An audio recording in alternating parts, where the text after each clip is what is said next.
because a lot of people have challenges understanding this. Could you make a lot of people have challenges understanding this. Could you make a distinction, Brooks, between Ripple and XRP? And so that we can just frame the conversation.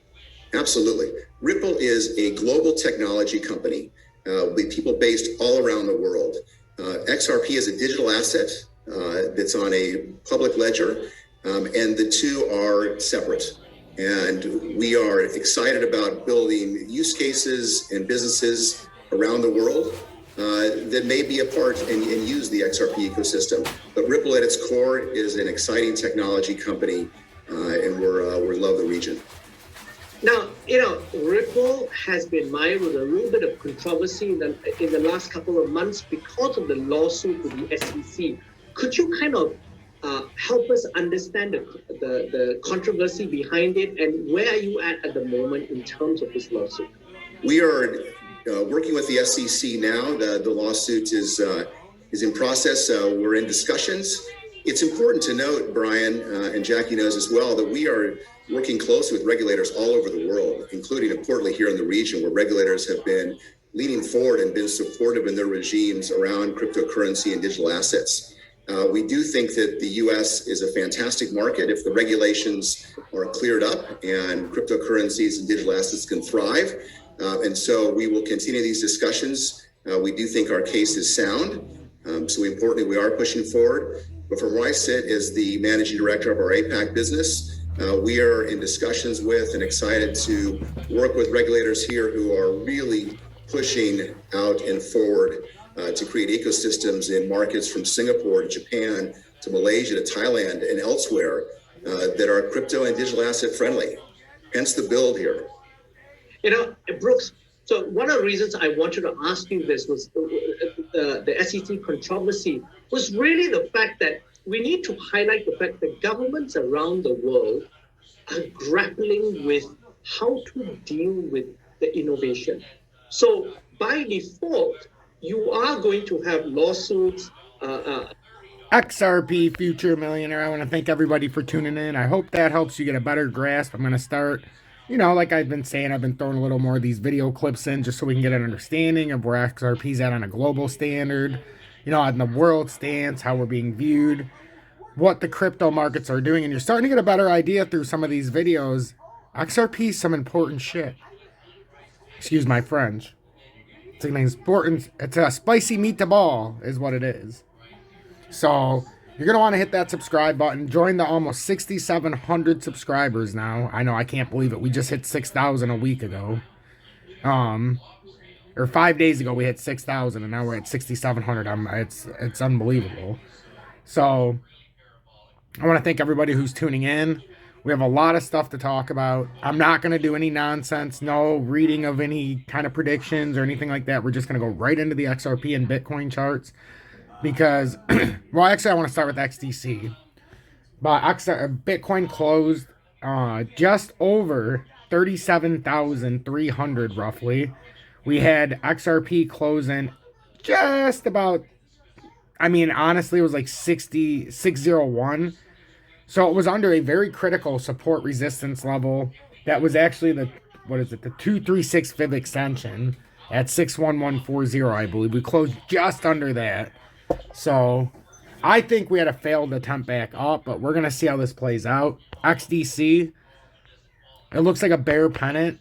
And when I told everybody if I was looking at something, I wouldn't buy anything. I'm just straight up with you guys. I wouldn't buy anything right now. Like I said, I'm willing to concede a 15, 10, even a 25% oddball shot up. And I'm willing to concede that for future returns. And what I mean by that is if you're in a position, just because you get 25%, you're going to have to be on the ball if something were to spike like that and sell it immediately. For me right now, this is a bearish continuation pattern. You can fool me once, fool me twice. But if you get fooled a third time with the same pattern, well, that's shame on you, ladies and gentlemen. If you've been watching the XRP Future Millionaire, you haven't been fooled yet on these drops. So what I'm saying is this looks like a very logical continuation pattern. Could we get another spike up to recontend there? Absolutely, and then you come down. But in a general sense, this is the little peak up right now, and then it should roll over. So that's what all the market's looking like. And a rollover from here, it's not going to get down to 479. Not with this little continuation. It would probably come to here and have to do steps. So just be aware of that. So what I mean by that is, with XDC, when you come down, you very well could do one of these where you're like, boom, right? Now you come down again, and instead of going all the way down, you get a little kick shot like that. And then you could swing like that, and that's how you become ultra volatile and swing up from these high lows. So that's where you could get a substantial bounce, I think, in XDC when you come down here, and then you could have yourself a 20% safe bounce. And then even if it fell through farther, you got 3.6. We have it measured out already. The measured move from up here at 5.6 roughly is down to 3.6 if it can hold that straight line and have a continued move to the downside at the same spot. But I think we're going to have some volatility in between and some violent swings. So I think we could be looking at something like that. So just pay attention to that because it's on the bottom side. Bitcoin, we're on the bottom. We had a close, but we're still on the bottom side of this. And the volume, I don't want to like break dreams, but the volume is not there. When we did this reversal right here, the volume's not there.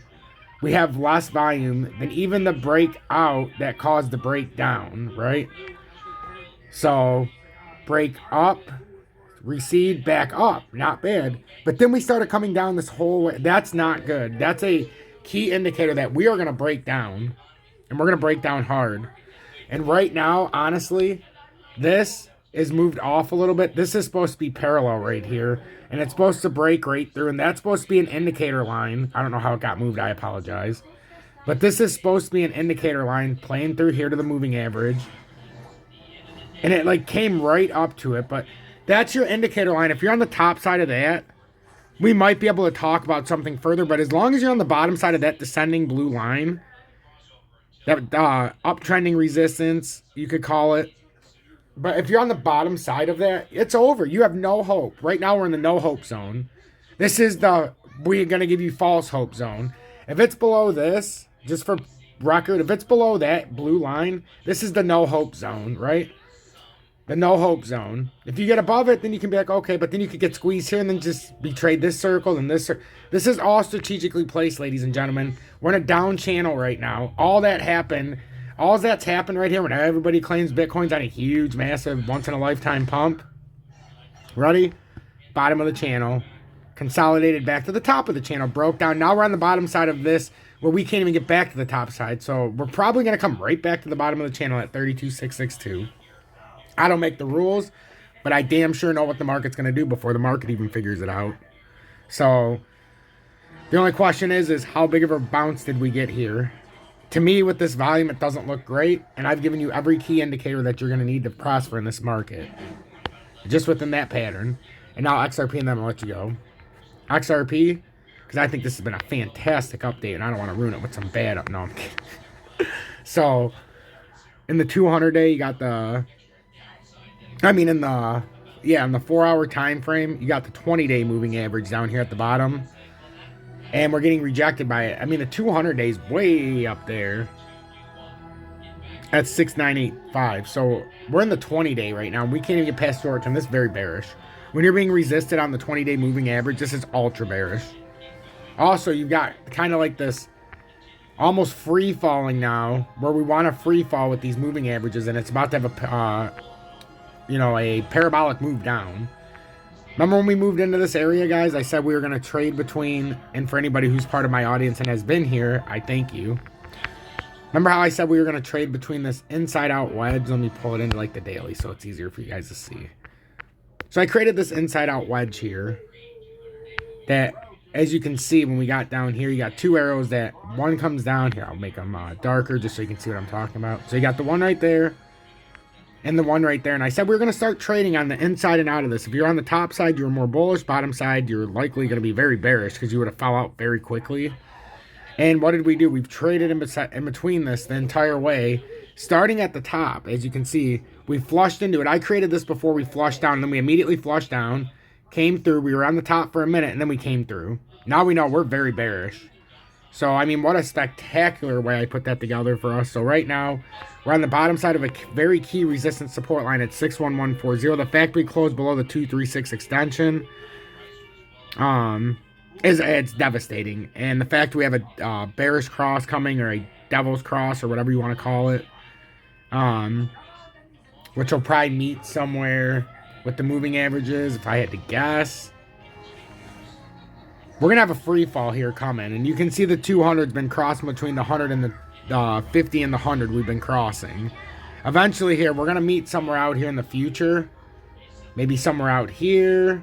Maybe somewhere a little bit earlier. But I think it's gonna be somewhere over here, March, April, where we're gonna face a death cross. But I think we're already gonna have come down. I think we're gonna be somewhere like this, and then we're gonna come up, and then we're probably gonna sneak right through it. But I think we're gonna have but that's, I mean, when I say breakdown, this next breakdown should be something like this, and then you might continue to the downside. Not now.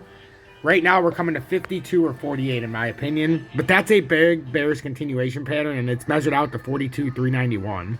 So just consider that and be alert. Make sure to hit the like button and subscribe to the channel.